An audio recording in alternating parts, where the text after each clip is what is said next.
দর্শক অবশেষে অপেক্ষার প্রহর শেষ হয়েছে। বিশ্বকাপের জন্য ২৬ জনের চূড়ান্ত স্কোয়াড ঘোষণা করেছে আর্জেন্টিনা, যেখানে স্কোয়াডে বিভিন্ন চমক রেখে ২৬ জনের ভয়ঙ্কর এক দল ঘোষণা করেছে আলবিসেলেস্তারা। যে ২৬ জনের দল নিয়ে মূলত নিজেদের চতুর্থ বিশ্বকাপ জিততে লড়াই করবে আর্জেন্টিনা। এখন প্রশ্ন হলো কারা কারা ২৬ জনের স্কোয়াডে জায়গা পেয়েছে। দর্শক, আর্জেন্টিনা ২৬ জনের মূল স্কোয়াডে কারা কারা জায়গা পেয়েছে, কারা কারা বাদ পড়েছে তা নিয়েই বিস্তারিত আলোচনা করব আজকের ভিডিওতে। তাই আজকের ভিডিওতে একটা লাইক দিয়ে সম্পূর্ণ দেখার অনুরোধ রইল। দর্শক, বিশ্বের বড় বড় দলগুলো যখন দল ঘোষণায় ব্যস্ত তখন লিওনেল স্ক্যালোনি দল সাজাতে ব্যস্ত। এবার দীর্ঘ সময় নিয়ে স্ক্যালোনি চূড়ান্ত স্কোয়াড ঘোষণা করলেন। কোন কোন প্লেয়ারদের অভ্যন্তরীণভাবে ইনজুরি রয়েছে, কারা কারা চোট নিয়ে ক্যাম্পে আসছেন, সবকিছুই পর্যবেক্ষণ করেছেন লিওনেল স্ক্যালোনি, যে কারণে স্ক্যালোনির দল ঘোষণা করতে এতটা সময় লেগেছে। চলুন এবার এক নজরে দেখে নেওয়া যাক কারা কারা স্ক্যালোনির ২৬ জনের মূল স্কোয়াডে জায়গা পেয়েছে। ২০২৬ বিশ্বকাপে আর্জেন্টিনার ফাইনাল স্কোয়াড কেমন হয়েছে। দর্শক, গোলকিপার পজিশনে যথারীতি আগের মতোই ৩ জন আছেন, এমি মার্টিনেজ, মুসো এবং রুলি। এই ৩ তারকা বিশ্বকাপে যাচ্ছেন আর্জেন্টিনার স্কোয়াডে। অন্যদিকে ডিফেন্ডার হিসেবে যারা যারা আছেন তারা হলেন প্রথমেই লিয়ান্দ্রো বেলের্দি, যে নিজের প্রথম বিশ্বকাপ খেলতে যাচ্ছেন আর্জেন্টিনার হয়ে। দুর্দান্ত একটি সিজন কাটানোর পর আর্জেন্টিনার হয়ে নিজের প্রথম বিশ্বকাপে ডাক পেয়েছেন তিনি। সেই সাথে ডিফেন্ডার হিসেবে আরও আছেন Nicolas Tagliafico, Gonzalo Montiel, Lisandro Martinez, Cristian Romero, Nicolas Otamendi, Facundo Medina, Nahuel Molina. এরা রয়েছেন দলের ডিফেন্ডার হিসেবে। বলতে গেলে দলের ডিফেন্স লাইন অনেকটাই শক্তিশালী এবারও। অন্যদিকে দল থেকে বাদ পড়েছেন মার্কোস আকুনা।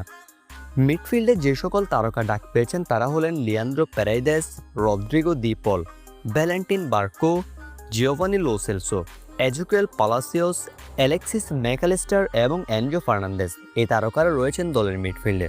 দর্শক, ভ্যালেন্টিন বার্কোকে নিয়ে অনেক জল্পনা কল্পনা ছিল শুরুতে। অনেকে বলছে সে ডাক পাবে, আবার অনেক গণমাধ্যম বলছে সে ডাক পাবে না। কিন্তু সব জল্পনা কল্পনার অবসান ঘটিয়ে এবার লিওনেল স্ক্যালোনি অবশেষে তার নাম ঘোষণা করেছে ফাইনাল স্কোয়াডে। ভ্যালেন্টিন বার্কোর মতো ট্যালেন্টেড ফুটবলার আসলেই দরকার আর্জেন্টিনার স্কোয়াডে।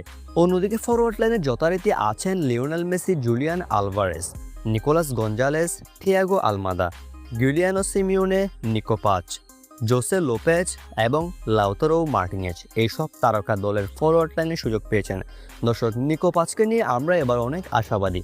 কোমর হয়ে মারাত্মক একটা মাস্টার ক্লাস সিজন কাটিয়েছেন নিকো পাচ। এখন আশা করছি নিকো পাচ বিশ্বকাপ রীতিমতো কাঁপিয়ে তুলবে। কোমর হয়ে দুর্দান্ত পারফরমেন্স করার পর ভক্তরা একটু আশা করতেই পারে।